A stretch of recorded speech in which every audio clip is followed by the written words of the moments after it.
Na recente exortação apostólica à alegria do amor, o Papa Francisco chama a atenção da Igreja para as consequências graves da cultura do provisório quando vivida na esfera dos relacionamentos. Diz-nos o Papa que é com um olhar de fé e de amor, de graça e compromisso, de família humana e de trindade que devemos contemplar a família. Também São João Paulo II, nas suas catequeses sobre a teologia do corpo, nos desafia a entender o amor humano, à luz daquilo que ele é sinal da imagem e semelhança da Santíssima Trindade. Paulo VI, na encíclica Humanae Vitae, logo no início, na sua introdução, nos coloca perante as 4 características do amor humano. 4 características que, defendia o Papa, os cristãos deviam saber de cor. O amor humano é total, é livre, é fiel e é fecundo.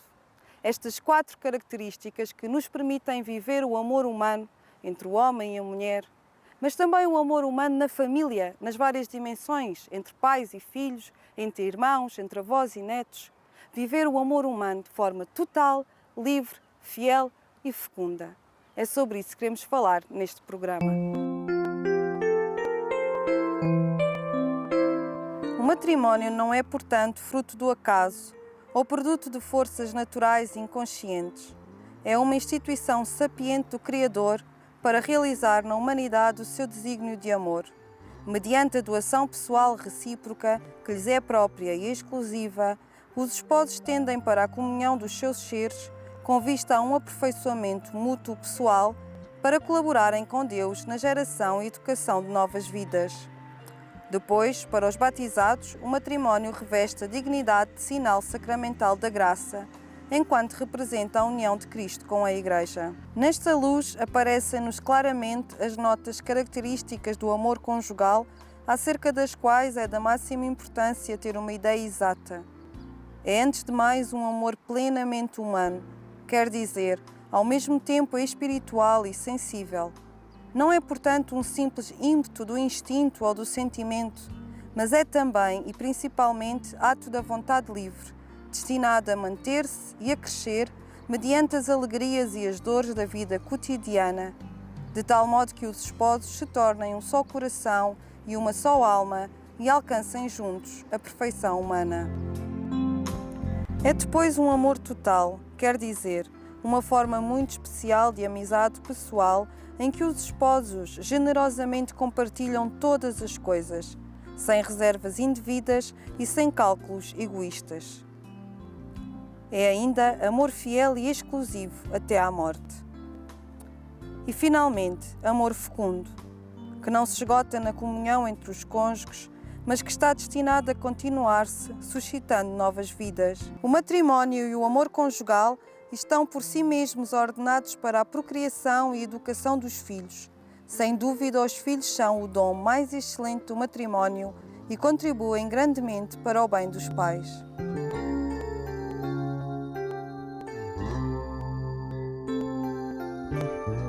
No programa de hoje vamos conversar com um casal sobre as características do amor conjugal. Queremos saber se no concreto do cotidiano da vida conjugal é possível viver um amor total, livre, fiel e fecundo. Este é o programa Teologia do Corpo. O meu nome é Sofia Nascimento e é uma alegria poder estar consigo.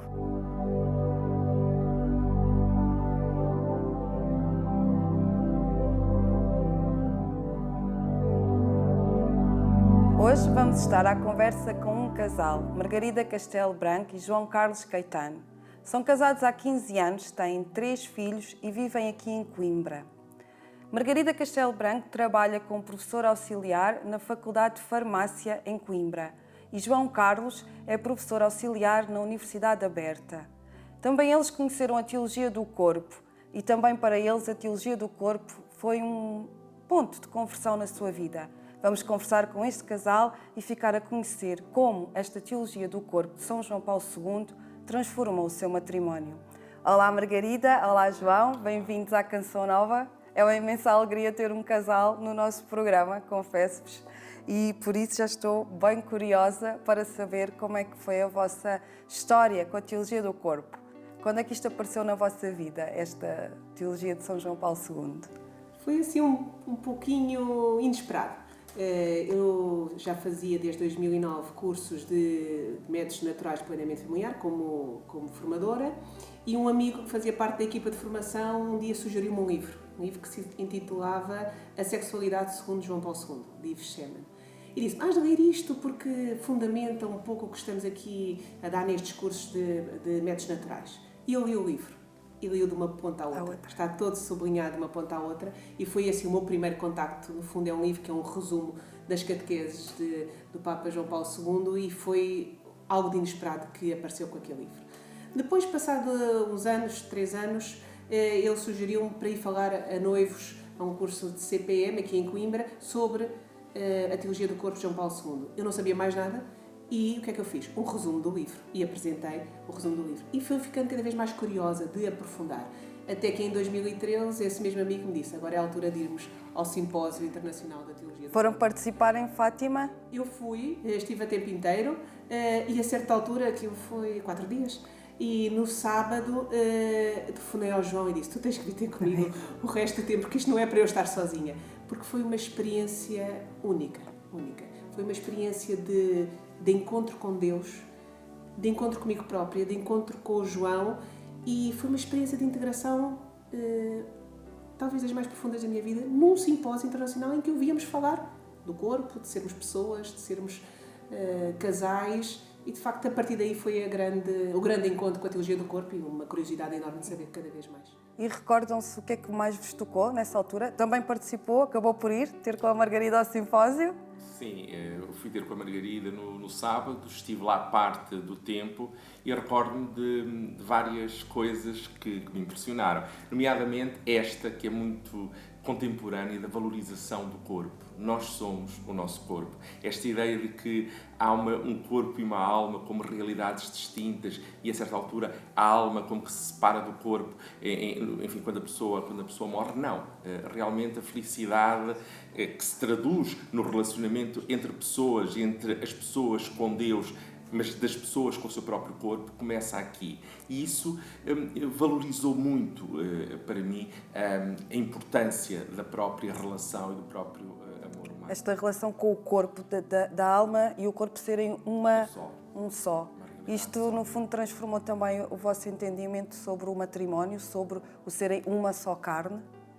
Sim, esse é o grande mistério. Nós vivemos muito sob o domínio da racionalidade científica que se fecha à questão do mistério. O mistério, que, por definição, é aquilo que não tem uma resposta. Mas, na verdade, o casamento, o matrimónio, é um sacramento precisamente porque é mistério. E é no mistério que nós encontramos aquilo que está para além dos nossos próprios limites, sendo nós seres limitados. No programa de hoje estamos a conversar sobre as 4 características do amor conjugal que já a Igreja vem falando desde sempre. O Papa Paulo VI colocou de uma forma tão objetiva e tão bem explicada a Não Manem Vitae, e o Papa São João Paulo II também aprofundou estas características do amor conjugal nas suas catequeses. Portanto, o amor é total, é livre, é fiel e é fecundo. Eu ia pedir a vossa ajuda para compreendermos um pouco melhor estas 4 características, já que a Igreja também afirma que é importante termos uma ideia exata sobre o que elas são, não é? Se calhar começava aqui pelo João, para falarmos um bocadinho sobre o que significa o amor ser total. E tínhamos aqui, se calhar, como base a carta de São Paulo aos Efésios, no capítulo 5, em que São Paulo diz: maridos, amai as vossas mulheres como Cristo amou a Igreja. Sente que é nesta dimensão que o amor humano pode ser total? Sim, sem dúvida.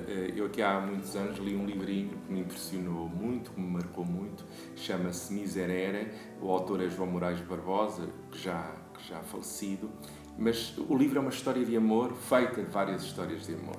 Desde logo a história de amor dele pela mulher, pela Beli, e depois também que se estende, que se espelha no amor pelos filhos. Curiosamente, ele a certa altura diz uma coisa impressionante, que é o seguinte: se Deus não nos tivesse amado primeiro, eu jamais te poderia amar como amo. E realmente quem lê a história percebe-se que é uma relação de amor profundo. Ora bem, o que é que isto significa? Isto não é rebaixar o amor humano, enfim, em relação a Deus, mas é elevar o amor humano, ou seja, a Deus. Amar na medida é como resposta ao amor que Deus também tem por nós, exatamente. não é? Ou seja, há o amor de Deus primeiro, do Deus do qual vimos, mas esse amor humano confunde-se com o próprio amor de Deus. E é nessa medida, como Cristo amou a Igreja, que de facto o homem deve amar a sua mulher. Ou seja, totalmente. Há também nas catequeses de São João Paulo II uma dimensão da reverência, em que ele fala de esta própria, o esposo amar a esposa com reverência, como Cristo ama a Igreja, quase com um entregante realmente para a querer ver sem mancha e imaculada. Eu perguntava-lhe, esta dimensão do amor humano, assim, o homem que quer amar a sua esposa com reverência, esta dimensão, ela educa o homem, torna o homem mais homem, no sentido que também o permite identificar as suas próprias tentações, desejar ser melhor, ser mais comprometido. Qual é que é o impacto concreto deste amar como Cristo ama a Igreja? Há um grande poeta europeu, Hölderlin, que pôs na confissão do poeta perante a sua amada, uma confissão quase escandalosa, mas que é maravilhosa, quando ele diz: quando o Deus que me inspira me aparece sobre a tua fronte. De facto, amar a mulher como se ama a Deus. E isto é uma possibilidade real na nossa existência humana, que a teologia do corpo revela profundamente. E por isso é tão inovador e por isso é tão do século XXI. Ora bem, isto é o que traz a felicidade às pessoas. E desse ponto de vista, de facto, o amor traduz-se numa reverência. Aquele amor que a mãe tem pelo filho que nasce, que é pequeno e a quem ela dedica toda a sua atenção. E alguém duvida do amor entre mãe e filho. Ora bem, o amor entre homem e mulher, lá está, é da mesma natureza, do amor da mãe pelo filho, do amor de Deus pela humanidade. E isto é extraordinário, porque isto é a fonte da felicidade. Traz uma beleza diferente ao amor. Uma beleza faz lembrar aquela senhora, enfim, há uma reportagem na televisão em que lhe perguntam como é que ele explicava o facto de estar casado há 50 anos. E ele dizia espontaneamente, é um mistério. E realmente voltamos à questão do mistério, daquilo que não tem explicação, que nos abarcando está para além de nós. E é isto que nos enche. Margarida, gostava de ver consigo agora a questão da liberdade e de vê-lo no feminino, porque sinto que de alguma maneira a questão da liberdade, neste momento, nesta época em que vivemos, coloca até como maior desafio às mulheres. Temos um pouco esta ideia que ser livres é fazer tudo o que quisermos, não é? Sem ter que dar satisfações a ninguém. E as mulheres têm vivido este desejo quase como uma luta, como uma revolta, como um grito de independência.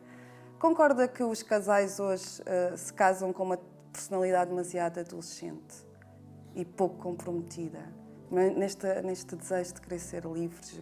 Sim, muito. E se calhar é por isso que nós temos a percentagem de divórcios que temos à nossa volta e na nossa sociedade, que já passou há muito, os 50%, andará nos 70%, nos 80%.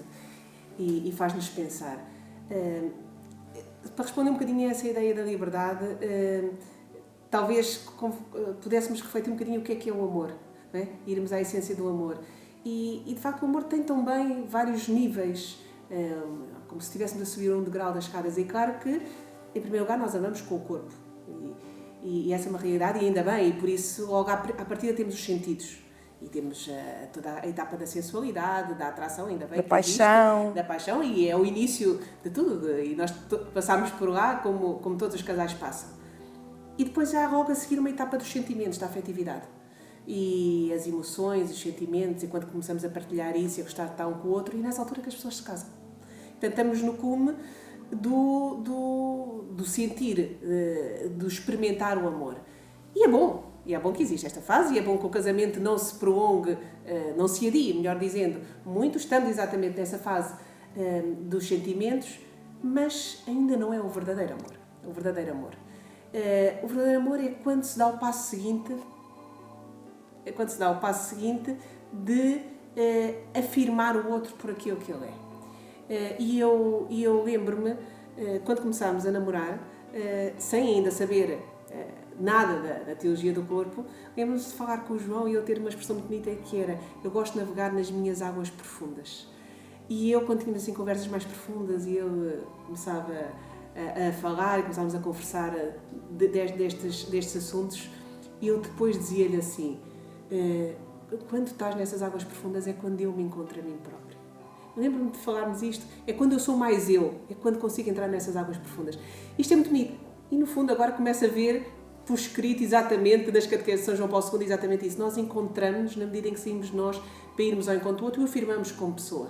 E esta é a etapa do amor maduro e do amor então que já não está ao fluir dos sentimentos. E portanto, se estamos de mais bom humor ou menos bom humor, se a vida corre melhor ou corre pior, também temos os nossos momentos de irritação à flor da pele, não põe em causa. Mas passamos da fase dos sentimentos para a fase da decisão, em que temos que decidir. E aí entra a questão da liberdade. Verdade. Porque quando damos o passo e é assim que eu quero amar, esse é o grande momento da liberdade. É darmos o passo. Ou seja, a liberdade não é fazer o que queremos sem dar satisfações a ninguém, mas é fazer o bem.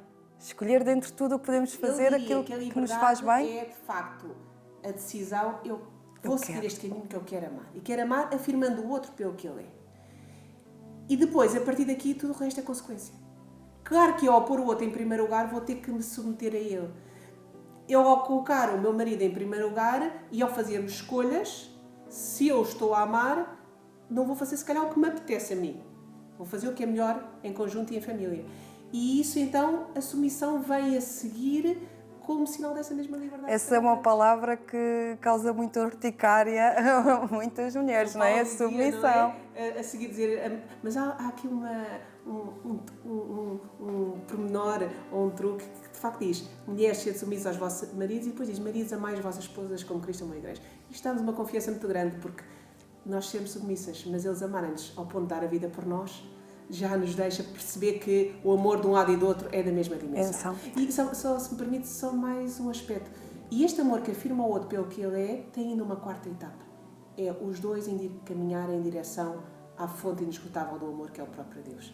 E de facto só faz sentido este amor, não podemos ficar só a olhar um para o outro, mesmo afirmando o outro pelo que ele é, ficarmos os dois, não como que numa dimensão horizontal. Não, há uma dimensão vertical em relação ao próprio Deus. E isto é que dá o amor.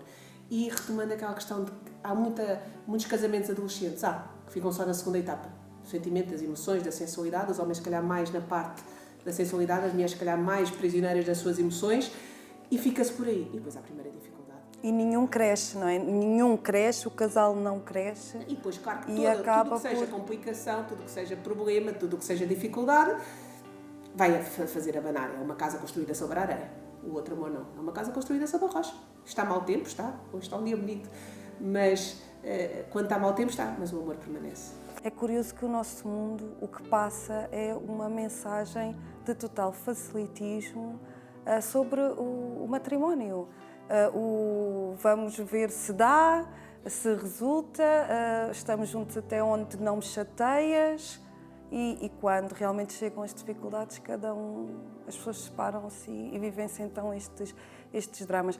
Na vossa opinião, é um problema que também a Igreja tem aqui algo não só de permitir que este problema aconteça, ou seja, falta à Igreja falar sobre isto, falta uma pastoral mais específica para noivos, para namorados? Eu tive agora a oportunidade de ler a exortação apostólica do Papa Francisco sobre a alegria do amor.